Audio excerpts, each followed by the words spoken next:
Hello friend, this is Paritosh और आप देख रहे हैं आई स्पीक अबाउट मनी। अगर मुझे इमरजेंसी कॉर्पस में अपना पैसा निवेश करना है, इन्वेस्ट करना है, तो इमरजेंसी कॉर्पस क्या होता है? इमरजेंसी कॉर्पस आपका वो पैसा है जब भी आपकी कोई फाइनेंशियल कंटिजेंसी, अनसर्टेनिटी होती है, तो ये पैसा है जिसे आप यूज़ कर सकते हो इमीडिएट बेसिस पर। ज़्यादातर कहा जाता है, हालांकि तरीके अलग अलग हो सकते हैं कि इमरजेंसी कॉर्पस का कैलकुलेशन किस तरीके से करें। इस पर मैंने भी वीडियो बनाई है। जो एक थंब रूल है कि वो आपकी जितनी भी मंथली एक्सपेंसेस हो वो 6 गुना होना चाहिए। लाइक मान लीजिए अगर 50,000 रुपये मेरा मंथली एक्सपेंसेस है तो 6 गुना यानी उसका 3 लाख रुपीज़। तो 3 लाख रुपीज़ क्या आपके पास एक कंटिजेंसी प्लान होना चाहिए, कंटिजेंसी कैश होना चाहिए, इतना कॉर्पस आपके पास होना चाहिए जिसको हम इमरजेंसी कॉर्पस में इमरजेंसी कॉर्पस का नाम दे देते हैं। अब इमरजेंसी कॉर्पस को मैं किस तरीके से एलोकेट कर सकता हूँ, कितना कैश में रखूँ, कितना डेट में रखूँ, कितना फिक्स डिपॉजिट में रखूँ, मैं मेरा तरीका बता रहा हूँ आपको कि मैं मेरा इमरजेंसी कॉर्पस में किस तरीके से एलोकेट करता हूँ, और यही तरीका मैं आप लोगों को भी सजेस्ट कर सकता हूँ। अपनी रिक्वायरमेंट के हिसाब से इसे कस्टमाइज कर सकते हैं। आप 3 लेयर बना लीजिए। जब इमरजेंसी कॉर्पस की बात आती है तो आप 3 लेयर बना लीजिए। आपकी जितना भी कॉर्पस है, लाइक जैसे एग्जाम्पल 50,000 रुपीज़ मंथली एक्सपेंसिस, और मान के चलता हूँ कि 6 महीने का मुझे तैयार करके रखना है इमरजेंसी कॉर्पस, यानी 3 लाख रुपये। तो 3 लाख का 1/3 कितना हुआ? 1 लाख रुपये। आप 1 लाख रुपए रखिए बिल्कुल इंस्टेंट कैश फॉर्म में, लाइक कैश में रख लिया, आपके घर के लॉकर में रख लिया, थोड़ा सा पैसा सेविंग अकाउंट में रख लिया, उसके लिए चाहे अलग से एक सेविंग अकाउंट बना लीजिए। बिल्कुल इंस्टेंट कैश फॉर्म में इतना पैसा रख लीजिए। जी, मैं आपका तरीका अलग हो सकता है, मैं मेरा तरीका बता रहा हूँ कि मैं किस तरीके से अपने इमरजेंसी कॉर्पस को मैनेज करता हूँ। उसके अलावा जो सेकंड 1/3 अमाउंट है, 3 लाख रुपए में से 1 लाख रुपए हो गया जो कैश फॉर्मेट में हो गया, जिसको हम इमीडिएटली बेसिस पे सेविंग अकाउंट में रख लिया, कैश फॉर्म में रख लिया। उसके अलावा जो 1/3 है, दूसरा जो पार्ट है, उसको मैं रखता हूँ फिक्स डिपॉजिट में या लिक्विड फंड में, या डिवाइड कर लीजिए, एलोकेट इक्वली डिवाइड कर लीजिए। लिक्विड फंड में जो भी आपका पैसा इन्वेस्ट होता है, जितने भी फंड्स अवेलेबल है, ज़्यादातर पहले सिबलो में होता था और अभी वो 3 पार्टी रेपो एग्रीमेंट्स में होता है। बेसिकली ये ट्रैप्स होते क्या है, अगर मैं इसे सिंपल लैंग्वेज में समझाऊं तो ये दिस इज लाइक ऐसा बोरिंग इंस्ट्रूमेंट। जिस तरीके से बैंक से आप लोन लेते हो उसी तरीके से फंड मैनेजर भी ये पैसा किसी कॉर्पोरेट्स को देता है 1 दिन के लिए, 2 दिन के लिए, बहुत ही छोटे पीरियड्स के लिए, और उसके बदले में उनको इंटरेस्ट मिलता है, वो उसकी कमाई का साधन होता है। तो इसी तरीके से फंड मैनेजर आपका पैसा आगे फर्दर निवेश करता है, और बाकी गवर्नमेंट सिक्योरिटीज, छोटी अवधि के लिए जो बॉन्ड्स होते हैं उनमें पैसा रखता है।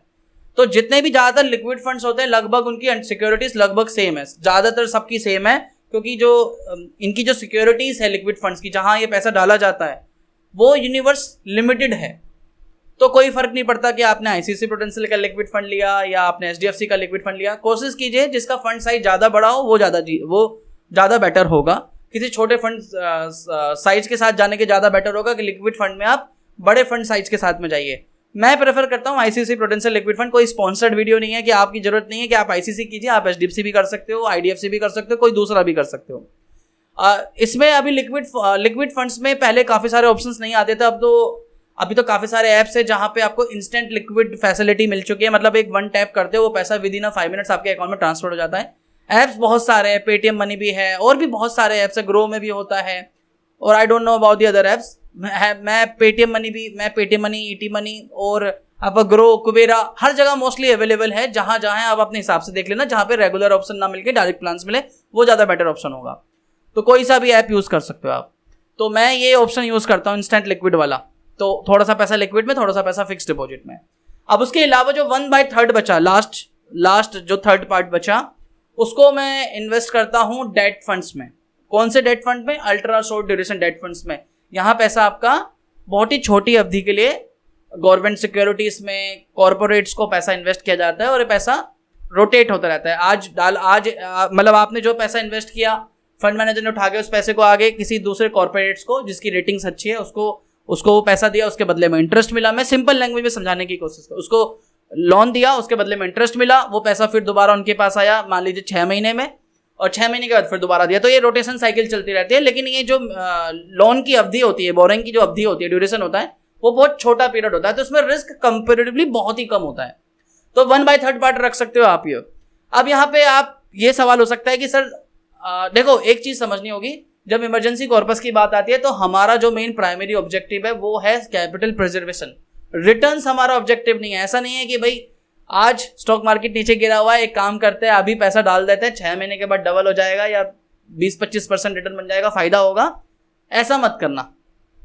उस पैसे पे आप रिस्क नहीं ले सकते। ये पैसा है जो आपको इंस्टेंट फॉर्म में चाहिए, कैश फॉर्म में चाहिए, लिक्विड फॉर्म में चाहिए, कभी भी आपको इस पैसे की जरूरत पड़ सकती है। तो इसके साथ कभी भी किसी भी रिस्की एसेट क्लास में इस पैसे को मत निवेश करना। डेट फंड में अच्छा, आप ये सवाल आ सकता है कि सारा पैसा एक काम करते हैं फिक्स डिपॉजिट में डाल देते हैं, जब हमारा ऑब्जेक्टिव है कैपिटल प्रिजर्वेशन, डेट फंड में क्यों ना डाले।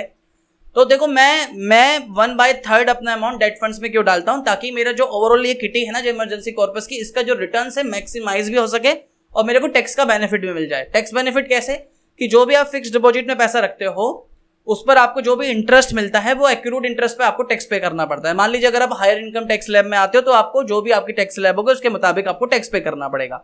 अगर आप 30% टैक्स स्लैब में आते हो तो 30% आपको उस एक्यूरेट इनकम पे टैक्स पे करना पड़ेगा। वो आपकी इनकम ऐसा other income from other sources से ऐड हो जाएगी आपकी टैक्स स्लैब में, आपकी टैक्स कैलकुलेशन में, और उसके हिसाब से आपको टैक्स पे करना पड़ेगा।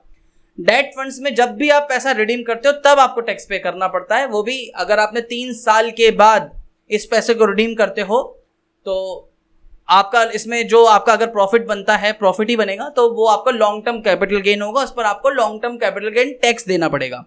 Long term capital gain tax बोलता है डेट फंड्स में कि आपका जो भी प्रॉफिट बना है उसको इन्फ्लेशन से एडजस्ट करने के बाद, इन्फ्लेशन की एडजस्ट करने के बाद, कैलकुलेशन करने के बाद उस पे आपको 20% टैक्स देना पड़ेगा। तो ये डेट फिक्स डिपॉजिट में रखने से ज़्यादा बेटर ऑप्शन होगा। लेकिन फिर भी मैंने जैसे बोला कि 3 लेयर्स बना लीजिए, कैश फॉर्मेट, दूसरा आपका फिक्स डिपॉजिट फॉर्मेट और तीसरा डेट फंड्स फॉर्मेट।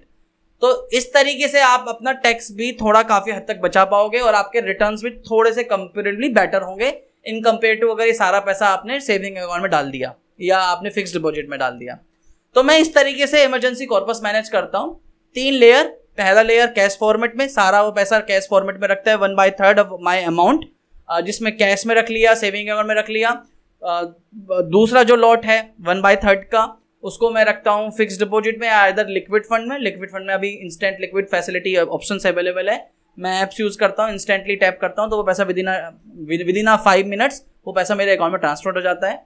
तीसरा जो किटी होता है वो मैं डेट फंड्स में रखता हूँ। डेट फंड्स में मैं ultra short duration date funds में रखता हूँ, जिनका जो मैच्योरिटी होता है वो 6 महीने से 9 महीने के लिए होता है। उनकी जो मैच्योरिटी होती है पेपर्स की, आप जो पैसा इन्वेस्ट कर रहे हो वो पैसा फंड मैनेजर भी आगे कहीं फर्दर उस पैसे को निवेश करेगा, लोन देगा, बोरिंग इंस्ट्रूमेंट्स है, तो वो 6 से 9 महीने का ड्यूरेशन होता है। तो जितना कंपेरेटिवली कम होगा उतना रिस्क कम होता है।